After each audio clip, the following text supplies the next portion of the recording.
अस्सलाम वालेकुम स्टूडेंट्स।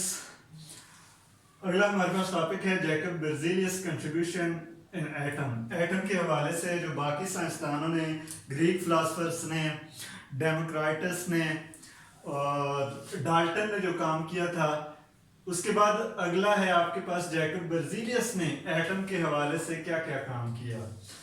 अब इसके अगर हम इसका ज़रा सा इंट्रोडक्शन देख लें कि ये जैकब बेrzelius एक स्वीडिश केमिस्ट था, स्वीडन के रहने वाला था। स्वीडन एक कंट्री है, स्वीडिश केमिस्ट था और इसका जो पीरियड है वो है 1779 से 1848, मतलब ये इसके पैदाइश का साल है और ये उसकी वफात का साल है। अब इसने क्या किया कि he determined atomic masses of elements. इसका जो सबसे अहम काम है, सबसे पहले जैकब बेrzelius पहला साइंसदान है, पहला केमिस्ट है जिसने एलिमेंट्स के एटॉमिक मैसेज को डिटरमिन किया, मालूम किया। लाइक इसने कहा हाइड्रोजन का एटॉमिक मैस है 1 AMU और हीलियम का एटॉमिक मैस है 4 AMU। इसके अलावा हम आते हैं कार्बन का एटॉमिक मैस है 12 AMU। लाइक इस तरह डिफरेंट एलिमेंट्स के एटम के मैस इसने डिटरमिन किए, निकाल करके बताए।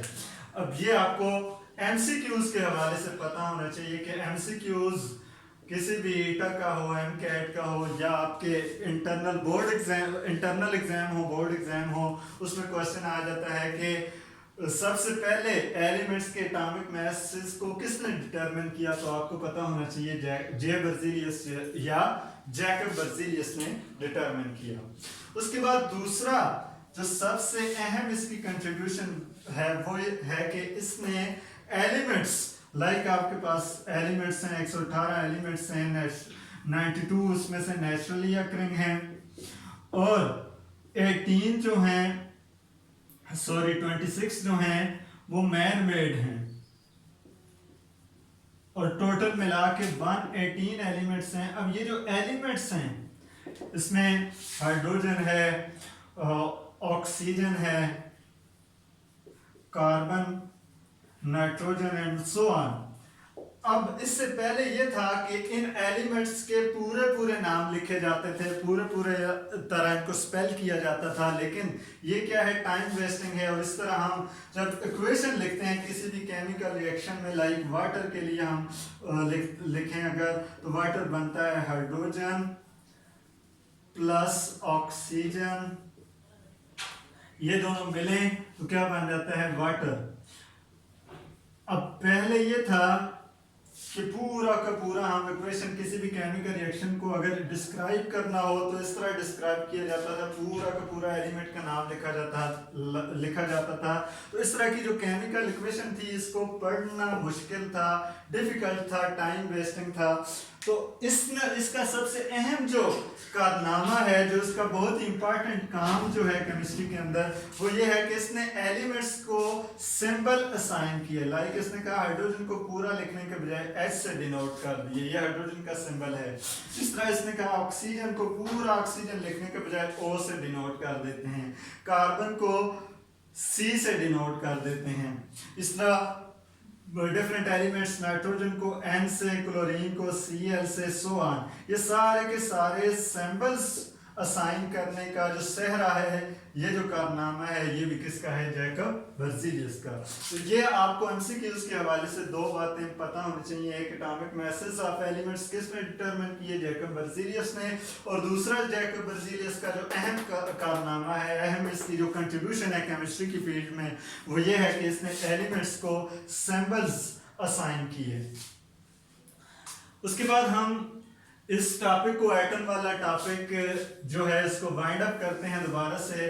कि एटम की एक पुरानी डेफिनेशन थी जो ग्रीक फिलासफर्स ने दी थी, डेमोक्राइटस ने दी थी, वो ये थी कि एटम मैटर का स्मॉलेस्ट पार्टिकल है which can not be further divided, या मैटर का इंडिविजिबल पार्टिकल एटम को वो कंसिडर कर रहे थे।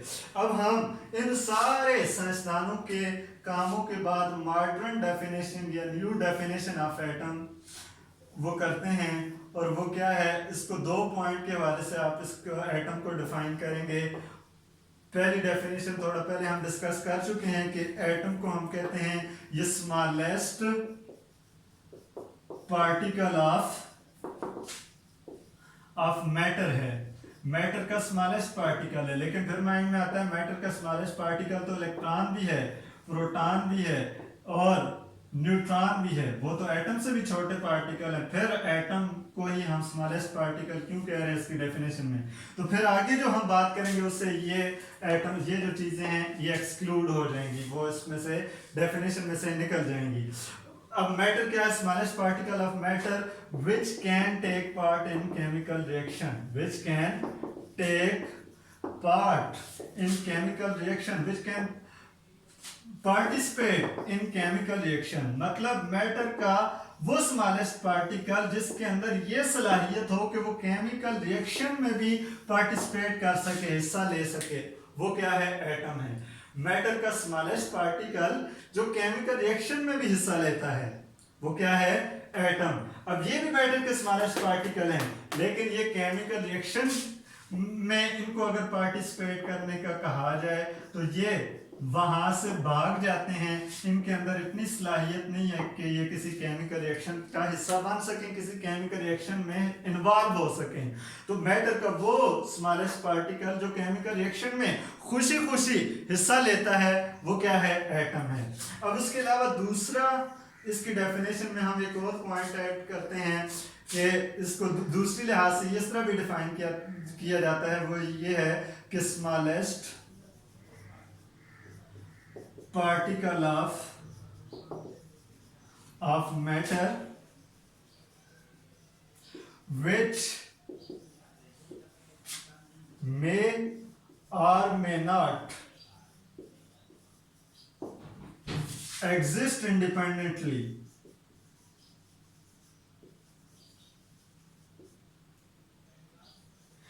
which may or may not exist independently। Independent कहते हैं आजादाना रह सकना, आजाद होना, इंडिपेंडेंस, आजाद। अब दूसरे लिहाज से एटम को हम डिफाइन करते हैं कि मैटर एटम का स्मॉलेस्ट पार्टिकल है और ये स्मॉलेस्ट पार्टिकल अपनी मर्जी का मालिक है।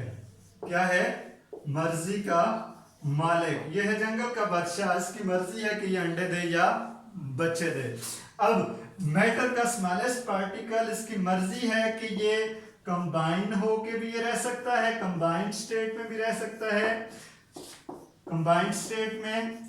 और कुछ एलिमेंट्स के एटम ऐसे भी होते हैं जो आइसोलेटेड रहते हैं, अकेले रहते हैं, किसी के साथ जुड़ते नहीं, इंडिपेंडेंट रहते हैं। अब मैटर का वो स्मॉलेस्ट पार्टिकल जो आजाद रह भी सकता है और नहीं भी रह सकता। अब किस तरह, आपके पास जो नोबल गैसेस हैं, नोबल गैसेस में आपके पास आ जाती हैं helium, neon, argon, krypton, xenon, radon. अब ये जो नोबल गैसेस हैं इनके जो एटम्स हैं ये इंडिपेंडेंट रहते हैं। इन नोबल गैसेस के एटम जो हैं वो क्या रहते हैं, इंडिपेंडेंट होते हैं। इंडिपेंडेंट का मतलब वो किसी के साथ जुड़ते नहीं, आजाद रहते हैं, अकेले रहते हैं। मैटर का वो पार्टिकल जो अकेला रह सकता है। अब इसमें हमने किस बात को कवर करने की कोशिश की, नोबल गैसेस के एटम को कवर किया। मैटर का वो पार्टिकल जो अकेला भी रह सकता है और कंबाइंड स्टेट में। अब बाकी जितने एलिमेंट्स हैं, नोबल गैसेस को छोड़ के बाकी जितने एलिमेंट्स हैं, हाइड्रोजन का एटम आपको कभी भी इंडिपेंडेंटली एग्जिस्ट नहीं करता, वो अकेला नहीं रहता, बल्कि वो H2 की सूरत में मिलेगा, वो कंबाइंड स्टेट में होगा, जुड़ के रहते हैं, उनको अकेले में डर लगता है।